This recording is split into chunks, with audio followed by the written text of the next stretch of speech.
Smoky Tokey. Let's get high. Let's get high. Hey Faith family, it's Hey Faith family. Hey Faith family. Hey Faith family. As Mario would say, hey Faith family. I wanted to go ahead and address those of you in the Faith family that are believing that the best thing I can do is stop creating videos. We are in a drug epidemic right now, and I'm gonna go and get help. I'm addicted to meth, I'm addicted to crack, I'm addicted to this and that. I'm gonna overcome this and I'm forcing myself. I know what it's like to continue to use just so that you don't feel sick. And that's a really horrible place to be. So I know what you're going through. I know the battle's real. And I love you, man. Just look at this for a second, okay? I was a drug addict, pothead, new ager. Now I'm completely ashamed and disgusted at myself for such a behavior. I was a drug addict, pothead, new ager.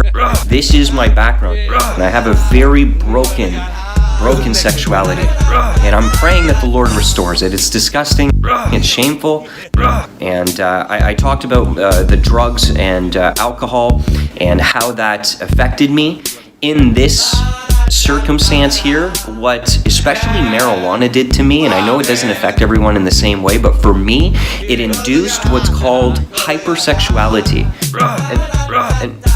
So when I was high off marijuana or drunk, I would not be able to control myself sexually. You ever notice that some people, they're drunk at the club and they end up sleeping with someone that they would have never in their right mind? Well, that's because they have induced hypersexuality.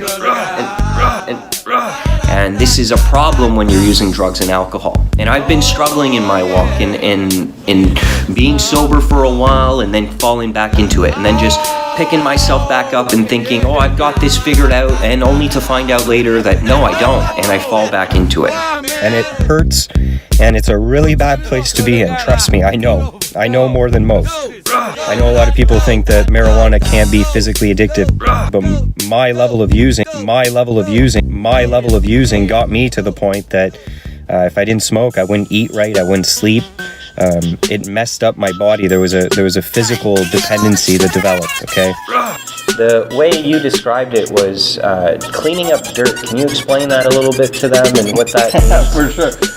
All these things like my pride, my narcissism, my arrogance, my addictions, my broken sexuality, and they need to be crucified. And that's what I'm setting out to do right now. I'm setting out to crucify the old man. To crucify the old man. Now, if you haven't heard, there's been a recent scandal that I am responsible for. I unfortunately got myself caught into a really bad situation with a woman that I believe is a complete Jesus snake. I should have known better. If you looked at her Facebook profile, she even had in that little description part, bad, BITC, whatever, female dog. So we ended up in a conversation that ended up being sexual and sexting, as you would call it.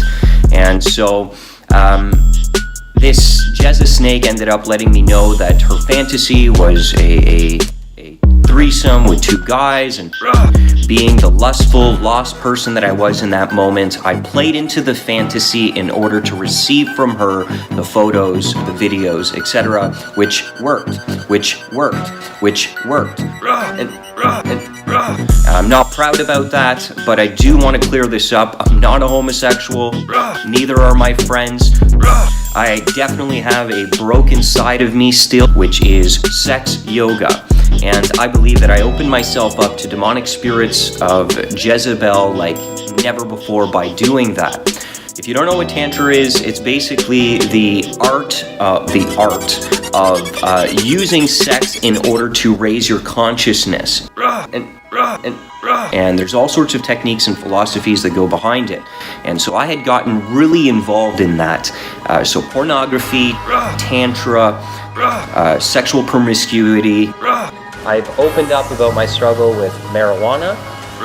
I smoked a lot of weed, and I'm gonna overcome this and but I'm forcing myself because I find myself, as a Christian for 8 years now, still struggling with many things. Also, I've struggled with pornography ever since I was a teenager. I struggle with pride. I struggle with arrogance, trying to prove myself or seek acceptance, and all sorts of stuff that internally I didn't really deal with as a Christian. And get the garbage out. Because that garbage, whether it's pride, my arrogance, my needing to seek approval from people, whatever it is that I have inside, I need to take care of it.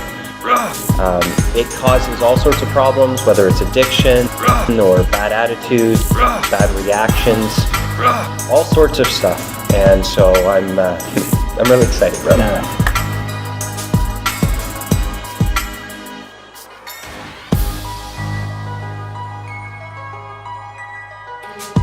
I've been hurt and broken for a long time.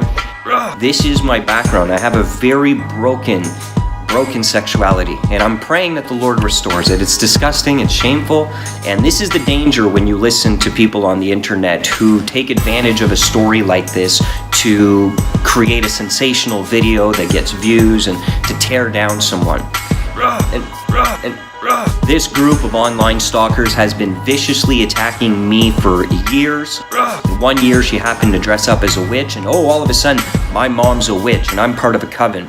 My uncle wears a hat that he got at like a thrift store that says CIA, and all of a sudden I'm CIA. This guy is mentally deranged and has been online stalking me with this group of vicious, evil men.